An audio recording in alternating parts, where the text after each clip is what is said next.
So we're all aware of this famous thought experiment proposed by Erwin Schrodinger of a cat in a box with a vial of poison, and there's a radiation source that within a certain time frame has a 50-50% chance of releasing an alpha particle, which will activate a device on the vial of poison, poisoning the cat in the box. So until we look inside the box and make the observation, in quantum mechanics, or like in our thinking, we need to consider the cat as both being alive and dead at the same time, which I mean is exactly actually how we do think about the cat in the box until we open the box to see it either alive or dead in the box. We just don't know. We consider it in a kind of superposition of states. This I don't know state, which is a kind of blending of dead and alive, right? Or as a kind of blending of yes and no to the question, is the cat alive? Right? So, or we might be puerile and say that we can flick something at the box to get a response from the cat if it's alive inside the box. But then we might also say that could be not totally reliable. But then I suppose if we do hear mewing from within the box, that proves that the cat is alive. Or you could say something like that, right? But this is not the only experiment we can do with a box. And when it comes to like this sort of thing, we can say, yes, this example of the cat in the box, this does have applicability all over sort of physics, if you see what I mean, like all over. It's very central to quantum mechanics. This idea of a particle being in a superposition of many possible states before you make an observation.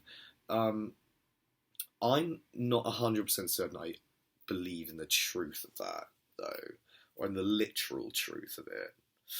And I think we can propose any number of experiments with particles in boxes, right?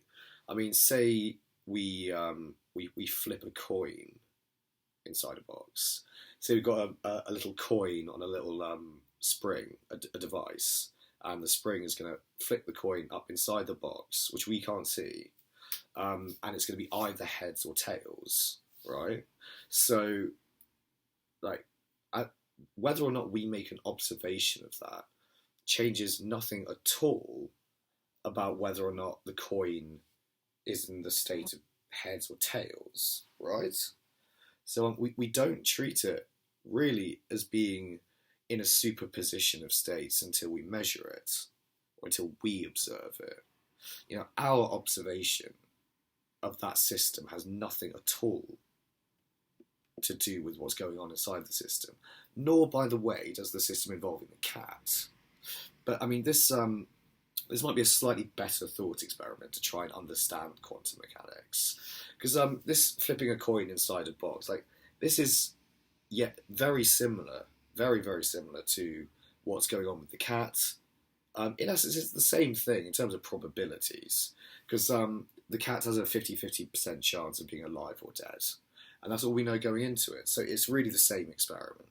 But it's a little bit more confusing with something being both alive and dead at the same time, I think. This coin, likewise with the cat, is in one of two states.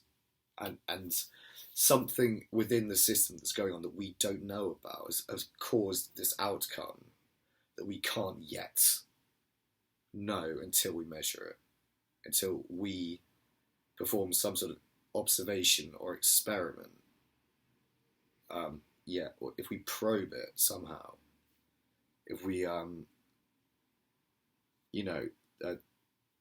derive a conclusion from it, if you see what I mean. So it has to be everything that we understand in nature, we understand via a system of measurement. We always need to get like some value out at the end, some quantity of something that we're measuring. It could be, well, like aliveness or deadness, that has like a value of 1 or 0, right? It's a binary. So it's either alive or dead. But something like temperature is obviously we measure it like degree centigrade or Kelvin or what have you. And yeah, it's not that quantum states are decoherent, or it's not they decohere until we make a measurement of it. It's not this Berkeleyan idealism.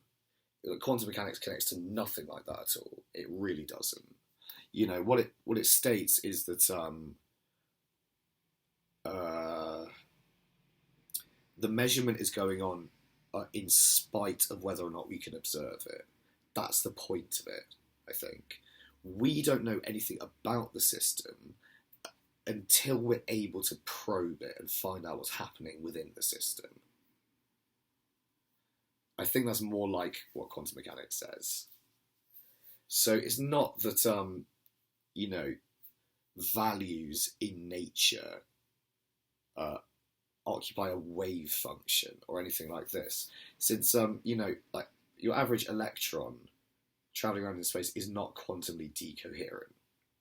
It's not a wave that's spread out in space. It's always being hit with photons, almost all the time, or it's always interacting with another particle.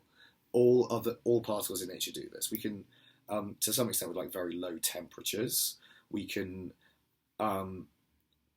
put matter into rather more exotic quantum states. We can create things like Bose-Einstein condensate. So those are very interesting materials. But I mean, it's yeah, ordinary matter, ordinary atoms and subatomic particles, like in your body and so on, just in the world, they're being bombarded all the time with other particles. They are constantly engaged in this dance of particle exchanges, particle interactions. It is a soup of particles. It's a swirling, evanescent mass or agglomeration of particle exchanges and particle interactions. And the universe is saturated with particles. Huge amounts of photons, huge amounts of numbers of protons, electrons, neutrons, neutrinos. Billions of them are passing through us from the sun all the time, constantly. And from the other stars, obviously, as well. And yeah, it is a crazy ass fucking place, the universe. It's really, really cool. I love it. It's great. Particles in boxes. Nature is mostly decoherent. Sorry, coherent. No, decoherent. Yes.